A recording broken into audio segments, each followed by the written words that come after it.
ओम अज्ञानतिमिरन्धस्य ज्ञानञ्जनशलाखया चक्षुरुन्मिलितं येन तस्मै श्रीगुरुवे नमः।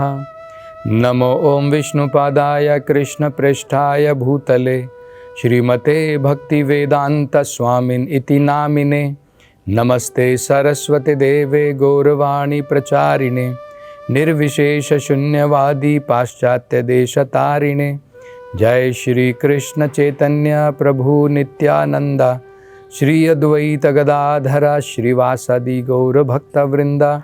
हरे कृष्णा कृष्ण कृष्णा हरे हरे, हरे राम राम राम हरे हरे। हरे कृष्णा। तो कई बार हम इस भौतिक संसार में जब अनेकों प्रकार के दुख भोगते हैं, कष्ट भोगते हैं, ऐसी परिस्थिति आती है जब हम इस भौतिक संसार में अनेकों प्रकार के बड़े बड़े कष्टों को भोगते हैं, तब उसके निवारण के लिए हम दुखों को दूर करने के लिए अनेकों प्रकार के उपाय करते हैं। कई बार हम ज्योतिष के पास में जाते हैं। अभी कुछ दिनों पहले मैं हमारे हैदराबाद में जो हमारा मंदिर है, हरे कृष्णा मंदिर, वहाँ पर मैं गया था और वहाँ से हम कुछ मार्केट में गए थे जहाँ पर भगवान के लिए कुछ आभूषण खरीदने थे। तो मेरी वेशभूषा को देख करके एक व्यक्ति झट से मेरे पास में आया और अपना हाथ दिखाया। स्वामी जी, हाथ देखते हैं क्या? जरा मेरे हाथ में थोड़ा कृपा करके मेरी रेखा देख करके बताइए, बड़े कष्ट से गुजर रहा हूँ, इसका निवारण कैसे हो सकता है? तो एक्चुअली हम देख सकते हैं भौतिक संसार में लोग दुखी हैं। कभी कभी इधर उधर थोड़ा सुख प्राप्त हो जाता है, अन्यथा लोग चिंता से भरे हैं, दुख से भरे हुए हैं और लोग उसका निवारण चाहते हैं, लेकिन लोगों को ज्ञान नहीं है किस प्रकार से दुख का निवारण करना है। वो सोचते हैं कि कुछ शनि का प्रकोप होगा, कुछ प्रॉब्लम है, कुछ ग्रह मेरी सही नहीं है और उसका कुछ टेम्परेरी हल ढूंढना चाहते हैं। भगवान कपिल जो है वो सीधा सीधा बताते हैं कि हम इस भौतिक संसार में दुख क्यों भोग रहे हैं। उन्होंने उसका वर्णन करके बताया। क्या बताया? हम इस संसार के चक्रों में क्यों फंसे हुए हैं? अहंकार के कारण।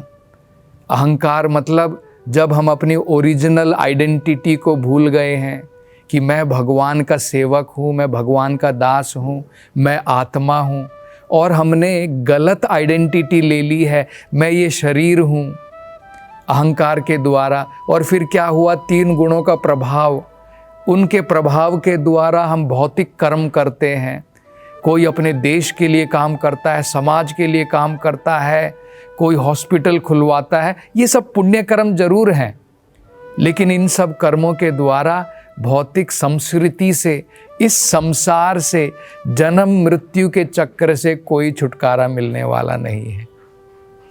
तो आगे देखिए, भगवान कपिल यही बताते हैं। इस प्रकार से करते करते प्रैक्टिकली आत्मा जो है इस भौतिक संसार में फंस जाती है। लेकिन उसके आगे भगवान कपिल जो है उसका रास्ता बताते हैं।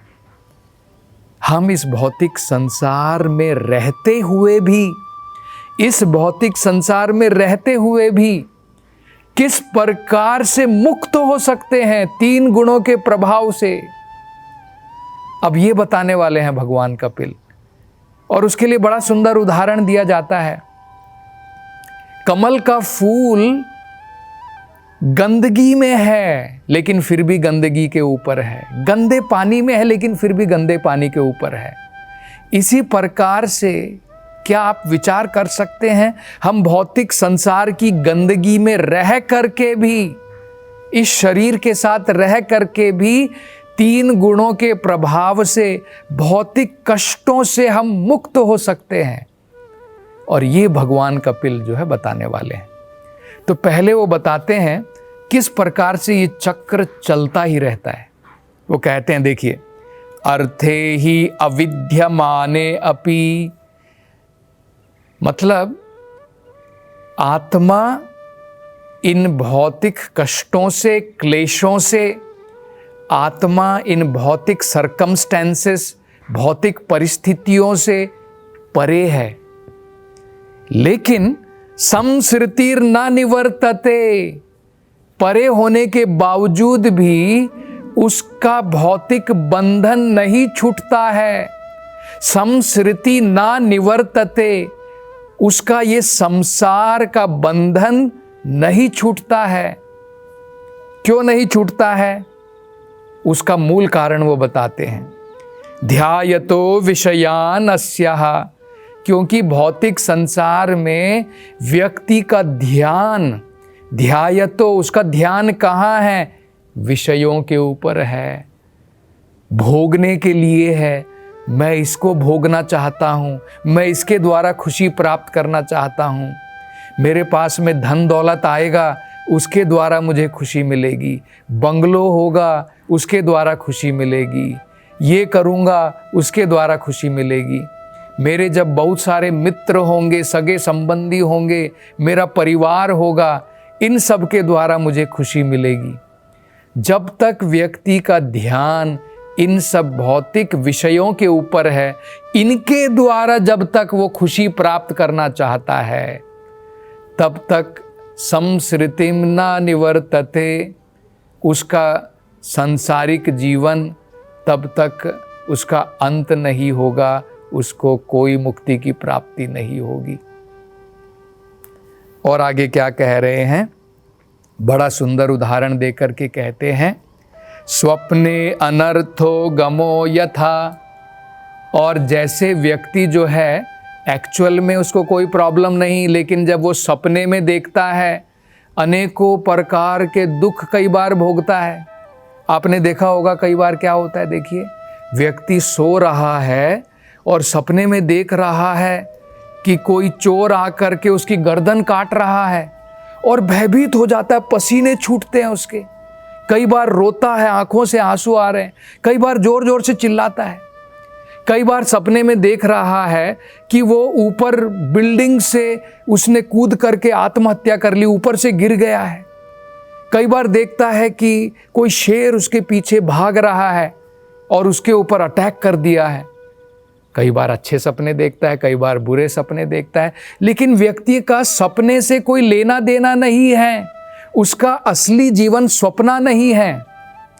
इसी प्रकार से भगवान कपिल बता रहे हैं, हमारा असली जीवन इससे ऊपर है, लेकिन फिर भी क्योंकि हमारा मन जो है भोग की वस्तुओं में डूबा हुआ है, उसके कारण स्वप्ने की भांति हम लोग इस भौतिक संसार में सुख और दुखों को भोग रहे हैं, उससे कोई छुटकारा नहीं है। तो हमें क्या करना है? हमें ज्ञान के द्वारा ये समझना है, जैसे वेदों में बताया है कि इन भौतिक वस्तुओं से मुझे कोई सुख की प्राप्ति नहीं होगी। ये सबसे पहले हमको समझना है। एक मैं आपको उदाहरण देता हूँ, प्रभुपाद जी ये उदाहरण दिया करते थे। हम लोग जब बचपन में थे तो एक गीत गाते थे, हमको जो है एक पोयम के रूप में हमें एक जो है सुनाया जाता था, मछली जल की रानी है, जीवन उसका पानी है ना, बाहर निकालो तो मर जाएगी। मछली जो है वो जल की रानी है, उसका जीवन पानी में ही है, आप उसको हाथ लगाओ तो डर जाएगी, बाहर पानी से निकालो तो मर जाएगी। आप पानी से बाहर निकाल करके मछली को आप जो है बड़े आराम से एयर कंडीशन रूम में बिठा दो और उसको कहो सोफ़ा सेट है, बढ़िया है, टेलीविज़न है, सब कुछ है, देख करके आराम से ज़िंदगी बिताओ। क्या मछली खुश रह पाएगी? क्योंकि मछली पानी के बाहर रह करके आप कुछ भी दे दो, खुश नहीं रह सकती है। ठीक इसी प्रकार से आत्मा जब तक आध्यात्मिक संसार में है वो हमारा पानी है। जिस प्रकार से मछली पानी में रहती है, आत्मा आध्यात्मिक संसार में रहती है। उससे बाहर निकाल करके अब हम कहाँ आ गए हैं? भौतिक संसार में। और भौतिक संसार में हम जो है कर्म कर रहे हैं, अपना बिल्डिंग बना रहे हैं और ये सोच रहे हैं पैसे कमा रहे हैं, लाख रुपए आ जाएं, हमारे बैंक का बैलेंस जैसे जैसे जीरो बढ़ता जाता है हम लोग खुश होते रहते हैं। देखिए, लेकिन फिर भी हम लोग देखते हैं संतुष्टि नहीं है, मन की शांति नहीं है। फिर भी लोग कहते हैं कि स्वामी जी मन के अंदर में शांति नहीं है, संतुष्टि नहीं है। कहाँ से आएगी? क्योंकि हम तो परा हैं, हमारा भौतिक संसार से लेना देना नहीं है। ये तो इस प्रकार से है जैसे व्यक्ति असली जीवन को छोड़ करके सपने में कई बार सुखी हो रहा है, कई बार दुखी हो रहा है। हमारा जीवन उस प्रकार से है। तो यही भगवान कपिल बता रहे हैं, हमारी संसृति न निवर्तते, हमारा सांसारिक जीवन खत्म ही नहीं होगा। कब तक खत्म नहीं होगा? जब तक हमारा ध्यान भोग वस्तुओं के ऊपर है। तो भक्त क्या करता है? ज्ञान के द्वारा, जैसे भगवान ने भगवद गीता में बताया है, भगवान ने क्या बताया है? भोक्ताराम यज्ञ तपसाम सर्वलोको महेश्वरम सुहृदम सर्वभूतानाम ज्ञात्वा माम शांतिम ऋच्छति। अगर असली आनंद की प्राप्ति करनी है, शांति, जिसे लोग कहते हैं कि शांति नहीं है, मुझे शांति चाहिए, अगर हमें मन की शांति, संतुष्टि अगर चाहिए, भगवद गीता में फॉर्मूला दिया है। 3 चीज़ें करनी है हमें। ये 3 चीज़ें करने से संतुष्टि, शांति और आनंद की प्राप्ति होगी। क्या है? देखिए, भगवान कहते हैं हमें ये समझना है, भोक्ताराम, असली भोगने वाला भगवान है। असली भोगने वाला भगवान है, हम नहीं हैं। हम लोग भोगने का प्रयास कर रहे हैं इस भौतिक संसार में, इसलिए दुख पा रहे हैं। जब हमें ये समझ में आ जाएगा सभी चीज़ों को भोगने वाला भगवान है, मैं केवल भगवान का सेवक मात्र हूँ, तो हमें मन की शांति आ जाएगी। भोक्ता भगवान है, सर्वलोको महेश्वरम, हर एक चीज का मालिक भी भगवान है। आज हम लोग सोचते नहीं, ये घर तो मेरा है, ये समाज मेरा है, ये देश मेरा है, मेरे देश की धरती सोना उगले। तो हम लोग जो है इस कॉन्शियसनेस में पड़े हुए हैं, ये मेरी धरती, ये मेरा घर, ये मेरा अपार्टमेंट, ये मेरी फैमिली, ये मेरा परिवार, ये मेरा समाज, ये मेरा देश। इस प्रकार से हम लोग जो हैं सोच रहे हैं कि मेरा है, मेरा है। वेद बताते हैं कुछ भी तेरा नहीं है। जब संसार में आया था कुछ भी तेरा नहीं था, आने के बाद में हम लोगों ने कहना शुरू कर दिया ये मेरा, ये मेरा, है ना। अब देखिए जरा, हम लोग सोच सकते हैं, विचार कर सकते हैं। जब हम पैदा होते हैं और बाद में जब विवाह हो जाता है, जिस स्त्री के साथ में हमारा विवाह होता है, विवाह के पहले तो हमें पता भी नहीं था वो कौन है, वो कहाँ पर रहते हैं, लेकिन विवाह के बाद में मैं तेरा तू मेरी। देखिए, संसार बंधन शुरू हो गया। बाद में मैं तेरा तू मेरी, बाद में ये मेरा घर, ये मेरे बच्चे, ये मेरे परिवार, हमारा संसार हमने बढ़ा लिया, आसक्ति भौतिक संसार से बढ़ा ली। तो जब हमें ये ज्ञान आ गया कि नहीं, मेरा कुछ नहीं, सब भगवान का है, और उसको केवल वाक्यों में बोलना मात्र नहीं, सब भगवान का है लेकिन मैं भोगूंगा, ऐसा नहीं। अगर भगवान का है, भोगने वाला भी वही है ना। अगर आपका कुछ है, आप किसी चीज के मालिक हैं, तो वो आपके लिए है। अगर सब चीजों के मालिक भगवान है, तो भगवान की संतुष्टि के लिए है। तो ये हमें समझना है। आपको मैं एक उदाहरण देता हूं, देखिए कैसे होता है भौतिक संसार में। बेंगलोर मंदिर में जब मैं रहता था, तो हमारे मंदिर के बिल्कुल ऑपोजिट में एक बड़ा जो है जमीन का टुकड़ा है। तो हमने वहाँ पर क्या देखा कि एक रात किसी ने जो है बड़ी बड़ी फेंसिंग लगा करके खड़ी कर दी रातों रात में। और अगले दिन हमने देखा कोई दूसरी पार्टी आई और उन्होंने सारी फेंसिंग निकाल करके तोड़ के फेंक दी। तो हमने ये चक्कर क्या चल रहा है, 2-3 दिन ऐसा चलता रहा। रात को जो है वहां पर फेंसिंग लग जाती थी, अगले दिन वो बाउंड्री की वॉल निकाल दी जाती थी। तब बाद में पता चला कि भाई ये जो 2 पार्टी आपस में लड़ रही हैं, कोई फेंसिंग लगा करके कह रहा है मेरी है और दूसरा फेंसिंग निकाल करके कह रहा है नहीं ये ज़मीन मेरी है। बाद में पता चला दोनों में से किसी की ज़मीन नहीं है, सरकार की ज़मीन है। यही हमारा हाल है, सब कुछ भगवान का है, ईशावास्यम इदम सर्वम, लेकिन हम लोग जो है आपस में लड़ते हैं, ये मेरा है ये तेरा है कि नहीं। तो ये कारण है, जब तक हमारा मन इन भोग वस्तुओं के विषयों में लगा है, मैं प्रोप्राइटर हूँ, मैं मालिक हूँ, मैं भोगने वाला हूँ, तब तक हमारे संसार का बंधन चलता ही रहेगा, उससे कोई ना निवर्तते, उससे कोई छुटकारा नहीं। तो हमें क्या समझना है, भोगने वाला भगवान, सब चीज़ों का मालिक भगवान। और तीसरा भी बड़ा महत्वपूर्ण है, सुहृदम सर्वभूतानाम, सबका सबसे बढ़िया मित्र भगवान है।